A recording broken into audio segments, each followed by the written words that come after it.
welcome everybody to October 30th City Council, Spokane City Council briefing session. Ms. Pfister, would you please call roll? Council President Kinnear. Present. Councilmember Bingle. Here. Councilmember Cathcart. Present. Councilmember Ulrich. Here. Councilmember Stratton. Here. Councilmember Wilkerson. Present. Councilmember Zappone. Here. Let the record reflect that all council members are present. Thank you. I'm going to turn it over to Mr. Jones. We have a few substitutions. Maybe I won't turn it over to you yet. We'll go through the substitutions. The first one is, This October 30th? yes.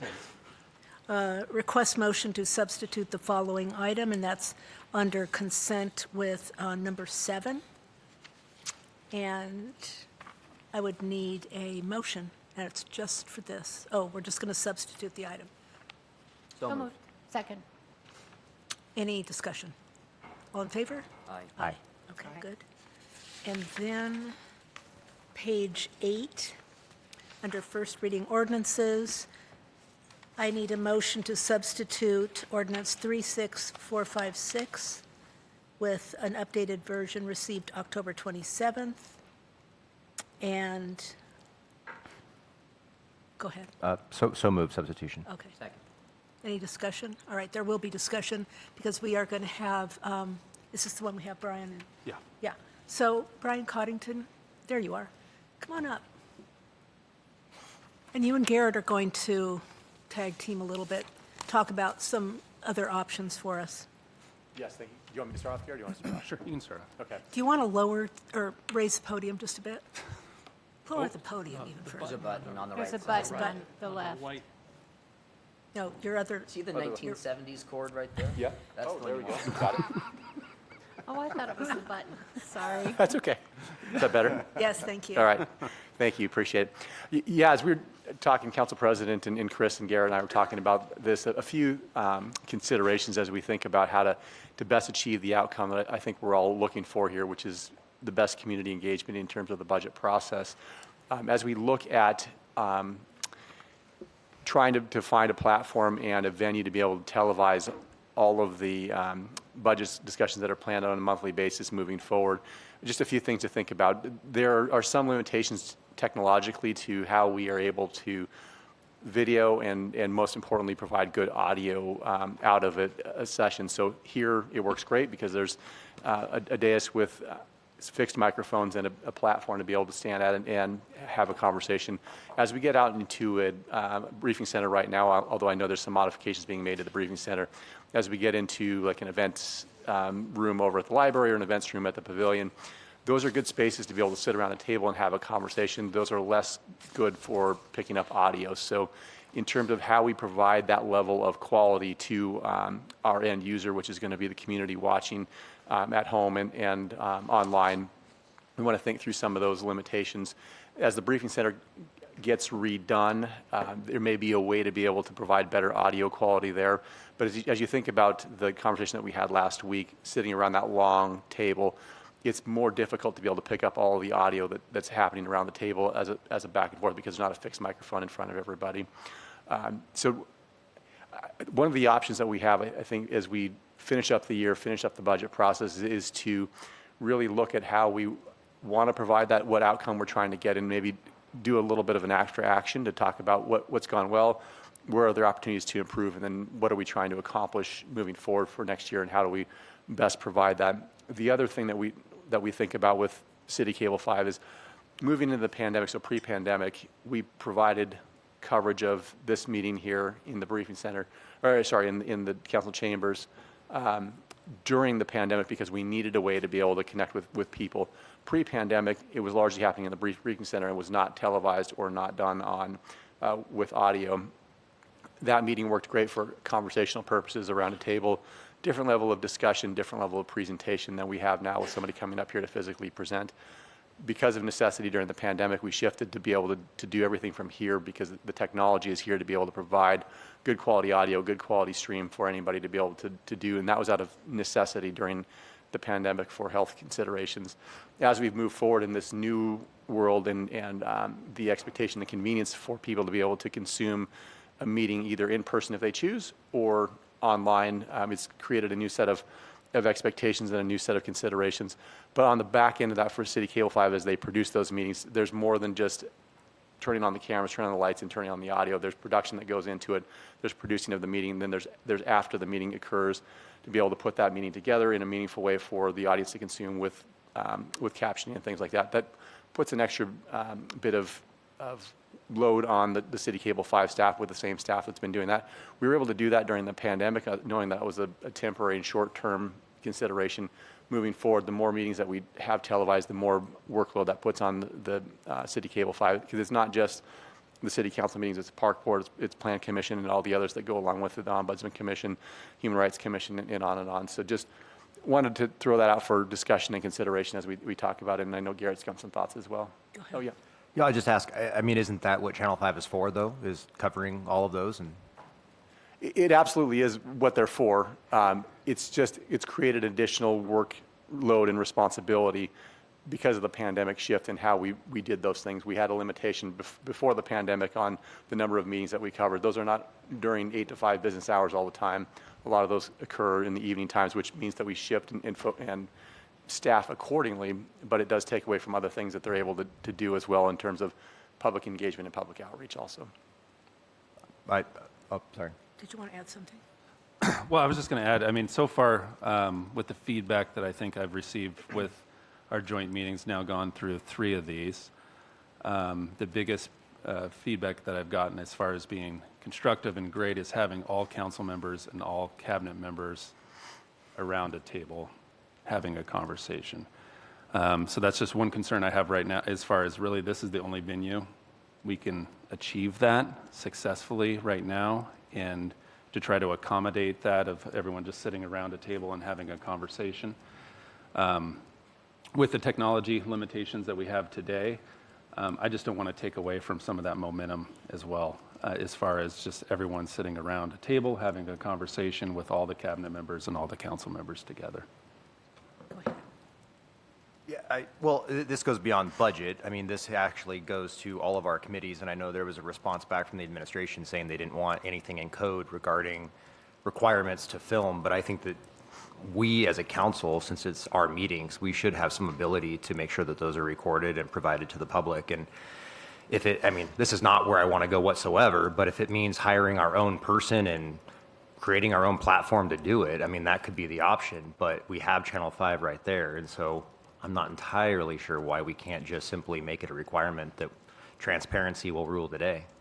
Oh, and I'm not saying that you can't, and I'm not saying that Channel 5 is not available. I just want to make sure that as we're having the conversation, that we're just entered with eyes wide open, that it does create additional workload for City Cable 5. And so whether you accomplish that through additional person, additional overtime, temp seasonal work, right now, for the most part, the core group of Channel 5 team does all the meetings. We do rely on a small pool of temp seasonals to be able to do some of those things. But as more and more gets added to their plate, it just does create an additional level of responsibility. But as Garrett said, I think first and foremost, we want to make sure that we can provide that level of service in a venue that is most amenable to continuing the conversation that we've started and sitting around a table. And then I just wanted to talk a little bit about the technological limitations as they currently exist and what we're doing in the briefing center to be able to accommodate some of those things.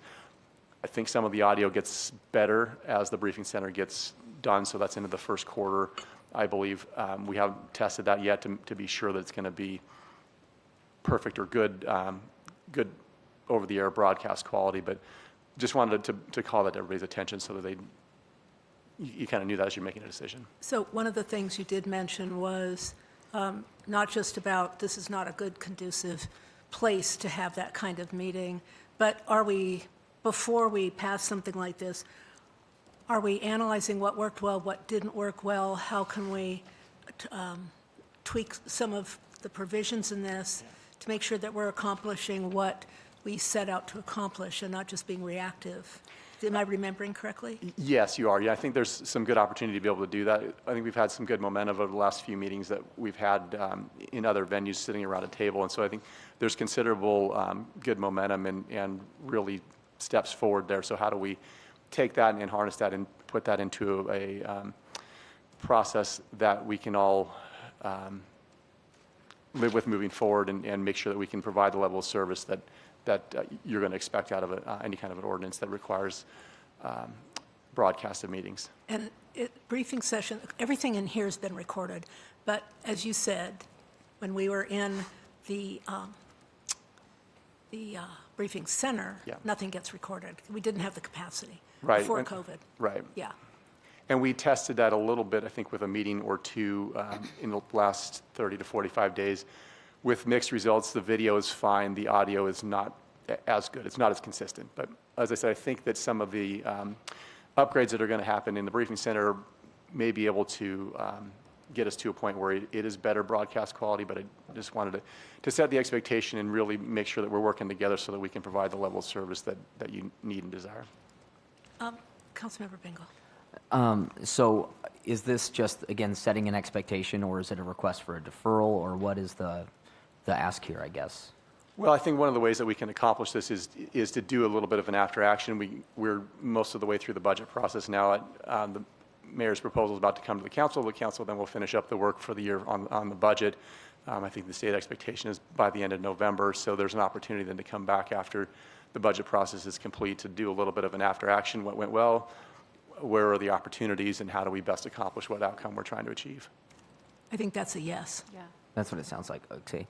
So I'll just say right now, as a council member, not on the budget committee, I'm kind of left in the dark, trying to find, Budget committee anymore. Yeah, even if you're on the budget committee, you're in the dark. trying to find out information. I mean, budget is a significant portion of my job, and so these meetings have been incredibly helpful for me as a council member, because now I'm actually getting to engage with the administration on the things that they're asking, and getting to ask questions and have the back and forth, I think, has been incredibly positive for my own personal job responsibilities here with the city.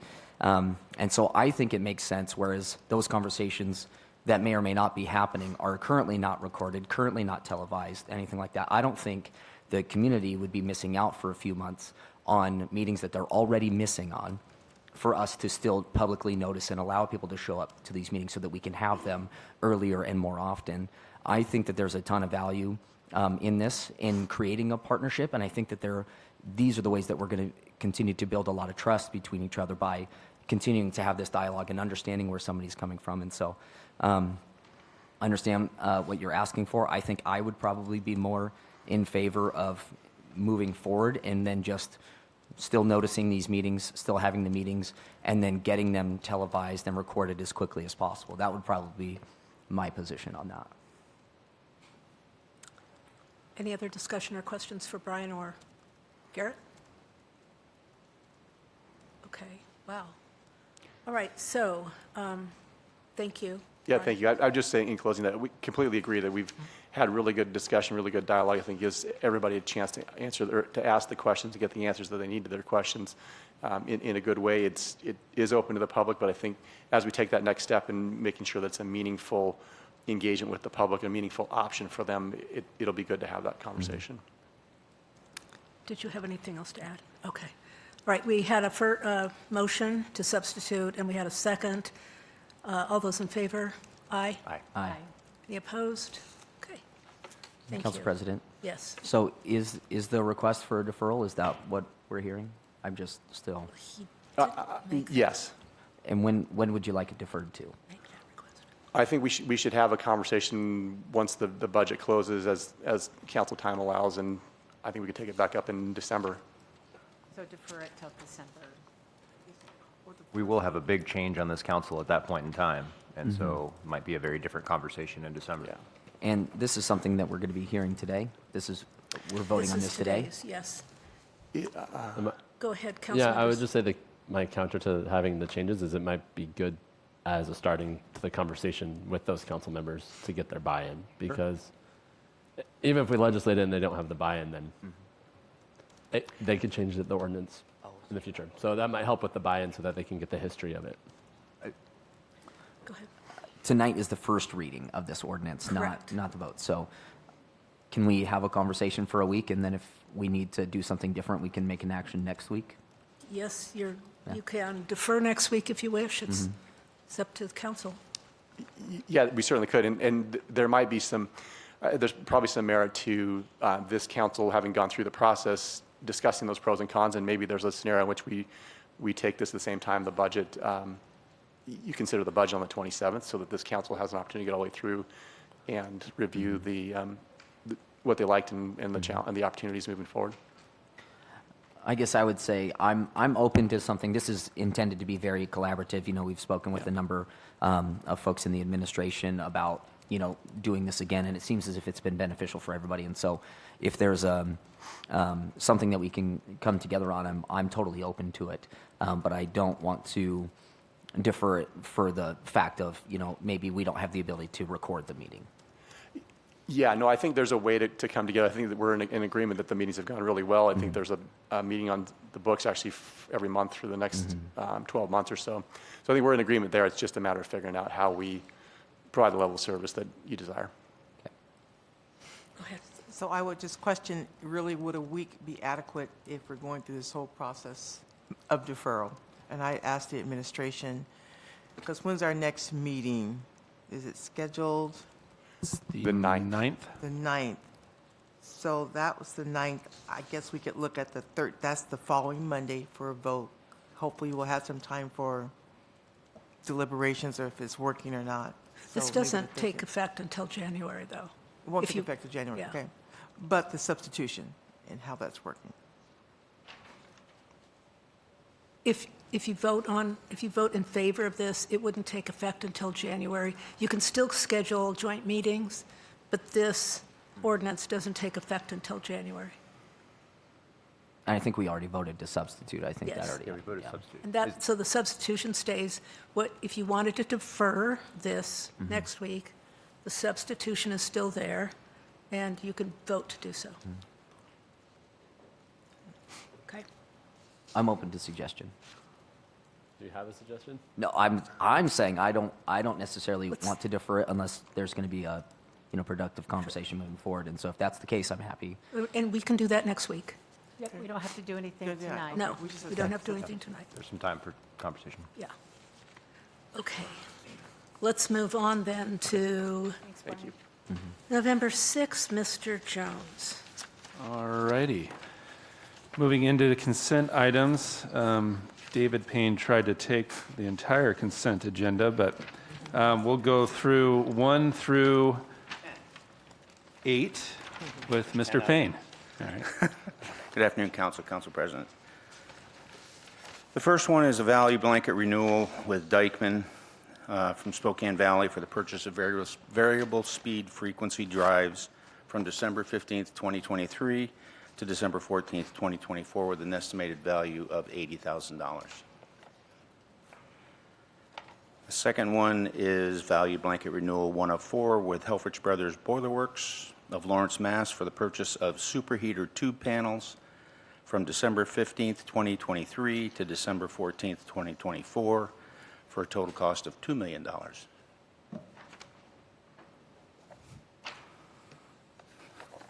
The next one is a value blanket amendment and renewal 2 of 2 with North Star Chemical for the purchase of hydrochloric acid for the WTE from January 1st, 2024 to December 31st, 2024 with a total annual cost of $100,000 plus an additional $25,000 for the current value blanket as a result of pricing increases. The next one is a value blanket renewal 4 of 4 with WEMCO of Spokane, Washington for the purchase of as-need spare electrical parts for the cranes at the waste energy facility from November 15th, 2023 to November 14th, 2024 for a total annual cost not to exceed $49,000 plus tax. The next one is a lease extension with Kenworth Sales for a semi-tractor utilized at the waste energy facility from January 1st, 2023 through March 31st, 2024 for an additional cost of $36,650.02. We are in the process of, I believe they're bringing a SIP loan on the 4th that we will and finally purchase that thing or purchase another one. The next one is contract renewal 2 of 2 with Hydrotech Generator Repairs Plus, DBA Hydraulics Plus of Spokane Valley for the off-site rebuild of hydraulics and pneumatic cylinders from January 1st, 2024 to December 31st, 2024 at a cost not to exceed $100,000. The next one is contract renewal 3 of 4 with Faust Fabrication of Colville, Washington, for the as-needed repairs for our grapples for our cranes. This contract runs from December 1st, 2023 to November 30th, 2024, with a cost not to exceed $85,000 plus tax. The next is a contract renewal 4 of 4 for analytical testing services at the Waste to Energy with Eurofins Environmental Testing, LLC of Spokane Valley, from November 1st, 2023 to October 31st, 2024, with an annual cost not to exceed $35,000, including tax. The next one is contract renewal 4 of 4 with Bay Valve Services of Longview, Washington, for on-site repair services at the Waste Energy from January 1st, 2024 to December 31st, 2024, with an annual cost not to exceed $325,000 plus tax. And finally, number 10, contract renewal 4 of 4 with Online Cleaning Services of Marysville, California, for the boiler blast cleaning of our boilers from just January 1st, 2024 through December 31st, 2024, with a cost of not to exceed $345,000 plus tax. Any questions? Thank you. Thank you, David. Number 9 and 10, starting with number 9, the purchase from PS Operating Company, and both these will be briefed by Chris Averitt. Good afternoon, council members. Today I'm seeking approval for the purchase of 8 high-capacity fire extinguishers from PS Operating Company for a total of $55,567.04 plus tax. These fire extinguishers are used at the solid waste collections fueling station. The next item is an amendment and extension of our interlocal agreement with Spokane County for disposal services at the waste energy facility. Changes to this agreement include extending it 2.5 months to November 16th, 2024 to coincide with the start of their new transfer station operation contract, adding Waste Management as the bypass disposal provider, and increasing the disposal rate from $57.07 a ton to $65 a ton. Any questions? Thank you. Thank you, Chris. Number 11 is a lease agreement amendment. This will be briefed by Dave Steele.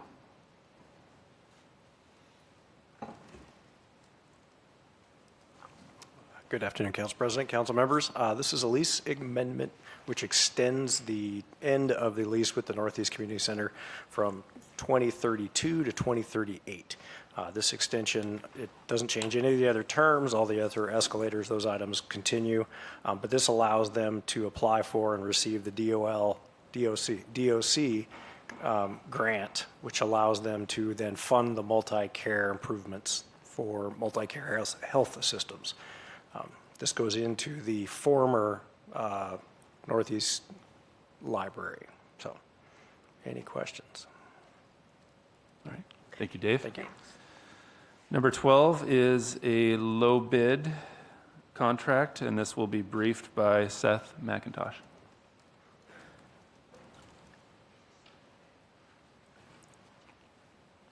Good afternoon, Council and Council President. So Upriver Spillway Rehab Phase 3 was publicly bid through Engineering Services. Max J. Cooney was the low bidder in the amount of $1,374,015. Approval for that plus tax and administrative reserve. Yes. When is the project supposed to start? So we had funding in 23, so we wanted to make sure we got the funds encumbered, but we're beholden to the weather with the river, and the construction will begin low flow of next year, probably May, June. And how long is it expected to take? 3 to 5 months. Okay. Is there any kind of penalty if it doesn't finish on time? Yes. Yeah, we did put liquidated damages into the contract. Okay, perfect. Yes. Thank you. And our permitting is only through the end of 24, so we're beholden to that also. Okay, thank you. Yep. Any other questions? Thank you. Thank you, Seth. Number 13 is a contract with KPFF, and this will be briefed by Inga Note online. Good afternoon, council members. This is a grant that we received from the state to allow us to do a study and some preliminary engineering of the Inland Empire Way connection. So this is just phase one of it, and we're going to come back at some point and do a more detailed phase two preliminary engineering. So, have any questions? All right, not seeing any, Inga, thank you. All right, thank you. Number 14 is a 20-year loan contract, and this will be briefed by Mark Papich. Good afternoon. Item number 14 is a low-interest loan contract through the Department of Health. The loan is to construct a new water booster station out in the West Plains at Spotted Road. Loan amount $6.7 million, interest rate 2.25% for 20 years. Any questions? I'm just curious, what's prompting the booster station? Just our ability to move more water into the West Plains. And, I mean, but what's the actual trigger? Is it the number of lots coming online? Is it, what's the actual trigger? A little bit of everything. It's just demand driven from development, growth in general, population growth, intertie agreements, things like that, so. But is it in part at least projection based? Yes. Okay. I would just wanting to find out more about how this sort of compares to what we've been dealing with for many years regarding Beacon Hill and our inability to get a booster station up there. And Yeah. so, but we're funding it It really here. is tied in too with, we're building a new water tank out there now. We've got a new transmission pipe going under I-90. All these elements are connected to improve our ability to move water around out there, so. Okay. Yeah. Well, if there's any specific metrics that we could look at that says, okay, this is the trigger for, the next phase, whether it's a booster station, whatever, I'd love to see what those metrics are. Okay. Great. Thank you. Thanks. Thank you, Mark. Number 15 is a low bid of MDM Construction Group. This will be briefed by Jonathan Adams. Good afternoon, Council. This item is the proposed low bid of MDM Construction of Hayden, Idaho for the Thor-Freya couplet intersections. This is this is the amount of $4,394,693.98, to which we propose to add a 10% administrative reserve. There were 4 other bids received.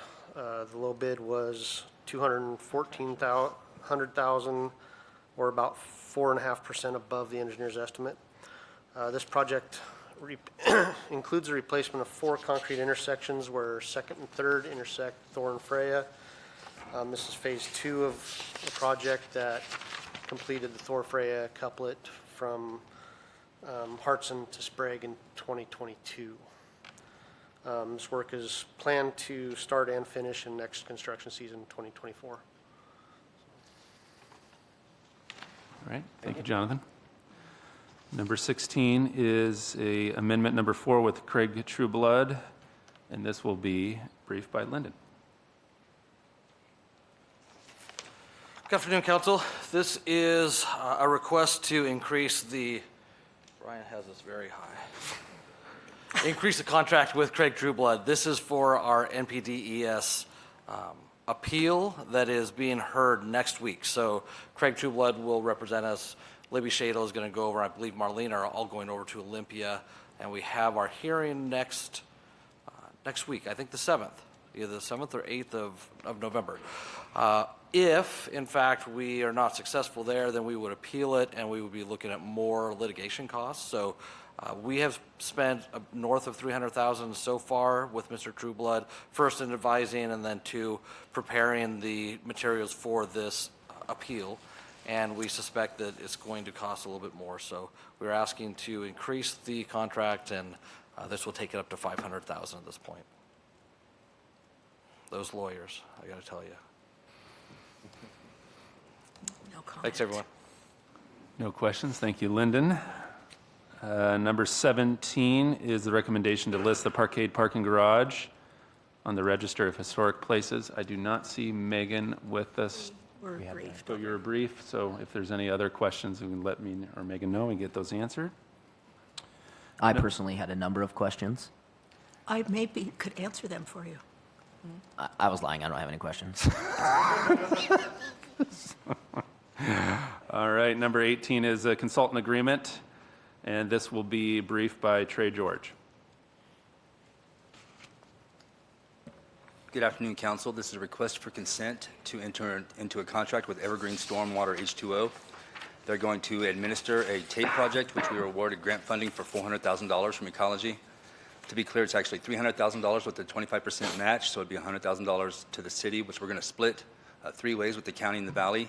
The council has provided consent for the MOU and for the contract with Ecology. This is the final step to implement the contract with the consultant. Any questions? What is the end goal here? What are we trying to accomplish with this? So the end goal is we want to perform a study that helps us get off the water budget that we have to spend. So it's a water conservation effort, but when we treat stormwater, we have to follow certain engineering principles. So this study is going to look at a swale without the vegetation to see if we can get out of the irrigation business and still effectively treat stormwater. And it's ecology funded. Thank you. Thank you, Trey. Yes. Oh, I said thank you. you No, bet. you're good. Number 19 is the claims and payments previously approved by Parks and Library, and then the council minutes. Moving on to the legislative agenda and the special budget ordinances. We have one. It's ordinance C36457 and amending ordinance C36345, and this will be briefed by David Moss. Or Chris Redmond. Thank you. She looks nothing like David. Yeah, look nothing like David, but that's all right. Thank you, Council. I'm here to present the special budget ordinance on the salary ranges that we conducted from the second half of the year. Would be observant that there was a substitution made as of Friday, that we did remove a position. It was a permit supervisor. That position is going to be delayed being filled and moving forward until we have some time to review the job description just a little bit better. So these positions are, and the salaries are done and asked for review from bargaining units, members, or sorry, not members, but managers, and then civil service when they do a classification. So, any questions? Thank you. All right, thank you, Chris. Now moving on to the final reading ordinances. The first one we have is ordinance C36454 relating to the waiver of permitting fees. This has been briefed previously, but Tammy Palmquist is here if there's any additional questions.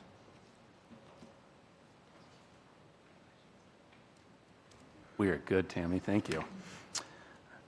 Ordinance C36455 is moved on to hearings number 1, and then we have ordinance C36456 relating to the budget and planning presentations, which we have briefed previously. Now moving into the first reading ordinances, ordinance C36458 relating to the housing development regulations. This will be briefed by Tim Thompson.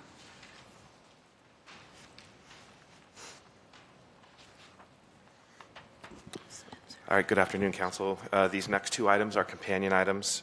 The first ordinance essentially does 2 things. It, in part, extends the building opportunity and choices for all interim ordinance for the sections related to centers and corridors to allow staff some more time to contemplate potential changes to centers and corridors as we work through our South Logan area plan and also the centers and corridors plan that staff is currently working on.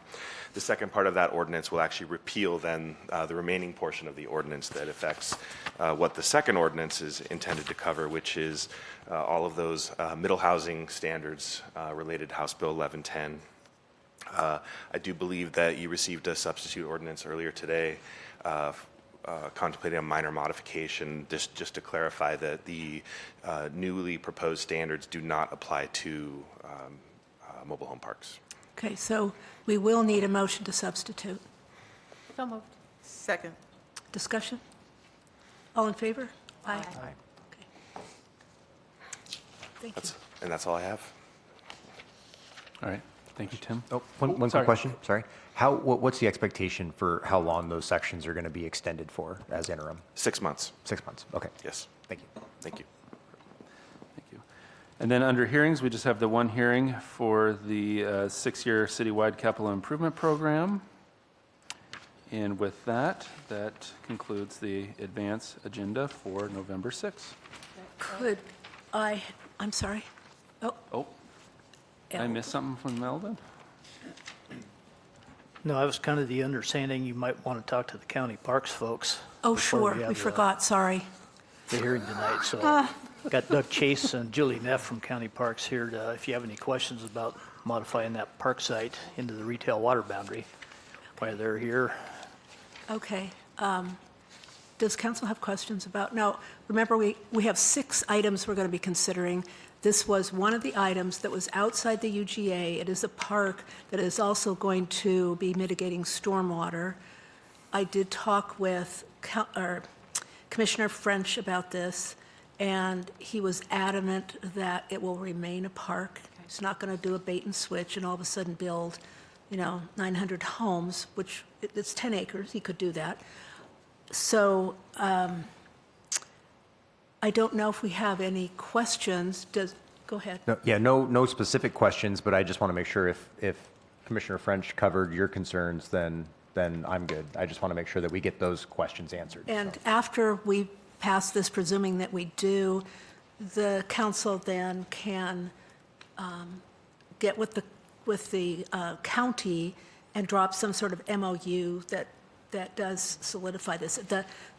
The giving water cannot be attached to any other thing like you've got to do this in perpetuity. It has to be, giving water has to stand on its own, if that makes sense. It is that one thing that I'm going to give you, Jonathan Bingle, water. I don't expect anything in return. Does that sound right, Eldon? Yeah, they do have an 8-slide PowerPoint presentation that kind of covers some of that if you'd want to see it. Okay. That's great. Let's see. Yeah, And you don't want the water? Is that what you're saying, Jonathan? Okay. I'm parched. Parched. And as Eldon is pulling that up, which we didn't know, we are the de facto water board for the Yes. city. The council is. Yes. So we will have Libby at the first of the year come and explain really what that really means for us as council. Our council hat, water fiduciary hat going forward, because that really has never been brought before council in that explanation, what that consists of. So thank you. So thank you for coming and helping us out with this. It's great that this offer is being made, so appreciate that. Oh, thank you. Doug Chase, I'm the Spokane County Parks Director, and with me is Julie Neff. And we've got a quick presentation that I hope will address a lot of those concerns. I'll just go through really quickly here.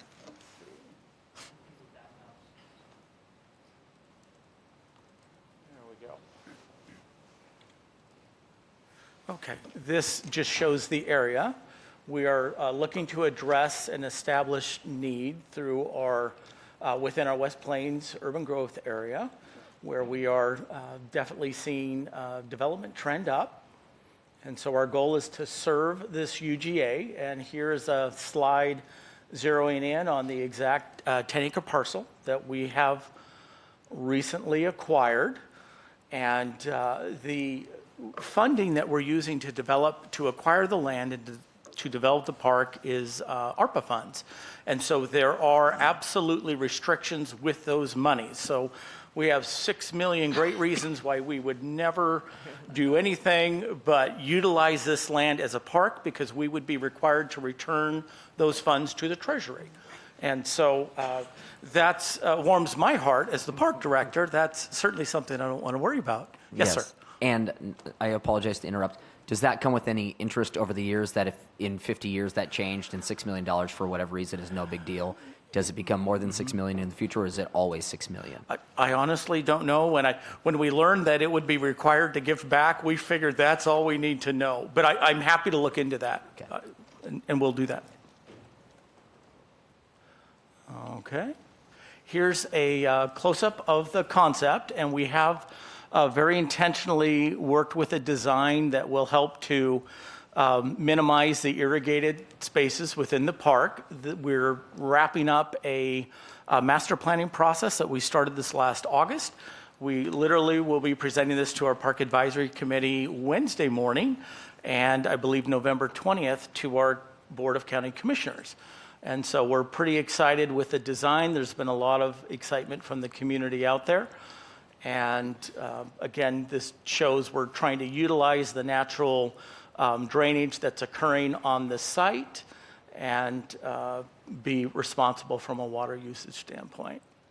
And this is just another virtual conceptual of that.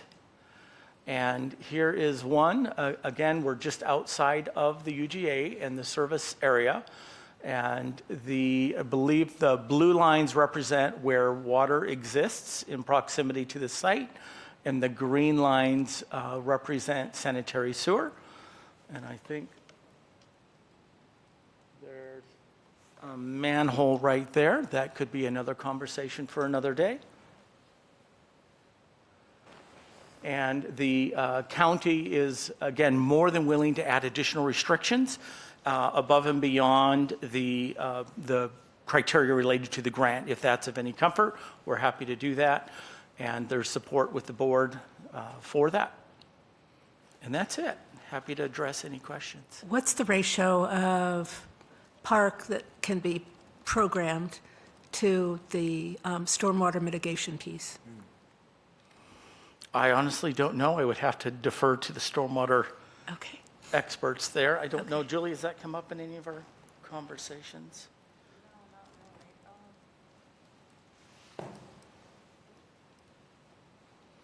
Let's see. Council President Canier, would you mind repeating that? I want to make sure I understand the question. I'm sorry. Would you mind repeating that? Yeah, so I'm just wondering, you've got about 10 acres there, and what proportion of that would be stormwater mitigation? Would it be 1 acre, 2 acres? Actually, I think it'd be less than that. It's about a half an acre. Okay. Right now, what you're seeing in the darker green, that swoopy area, is a natural drainage that is already occurring. It's water that's coming from off-site. We'll be capturing everything that's on-site, adjacent to that, and within pockets near it. So I would say less than half an acre to an acre would be stormwater. So most of it's going to be programmed park? Yes. Okay, super, thank you. Anybody else have questions? Thank you. I have a lot of park design questions, Doug. Mr. Jones. No, I'm just kidding. Don't do it now. Thank you so much. Yeah, Appreciate thank coming you. We down. appreciate your consideration and are excited for the project. And Eldon, sorry that I forgot. Thank God for Eldon. I know. Amen. Thank you. Okay. We do have it, but first, did we already do a motion to approve this? No. No. Okay. Do I have a motion to approve the agenda? Second. Who said, okay, thank you. Discussion, all those in favor? Aye. Okay, any opposed? All right, good. And we do have an executive session, half-hour labor negotiations and potential litigation. So we'd be back here at about, 4:45. 16 minutes to 5? Yeah. That's okay, good, thank you. See you then.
Spokane City Council is extending executive session 20 minutes until 5:04 PM.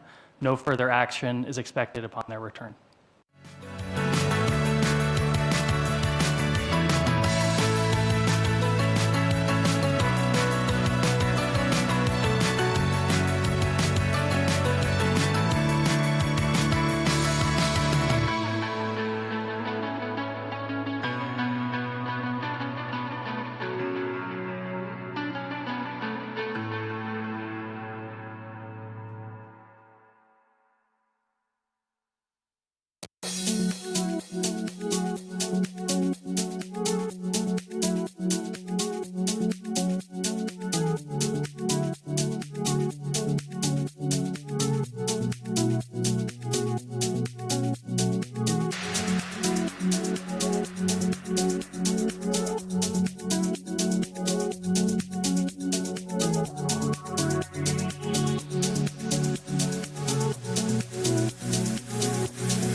City Council is extending executive session 6 minutes until 5:10 PM.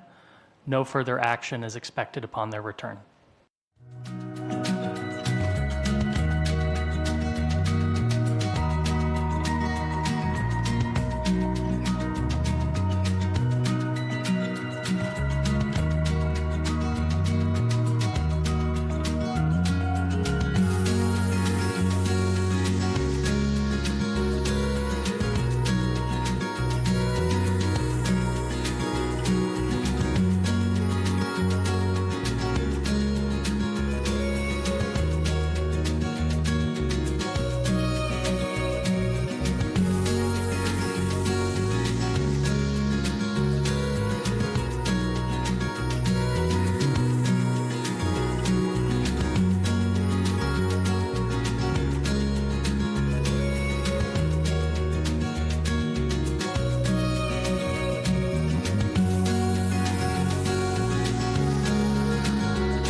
Spokane City Council study session is adjourned.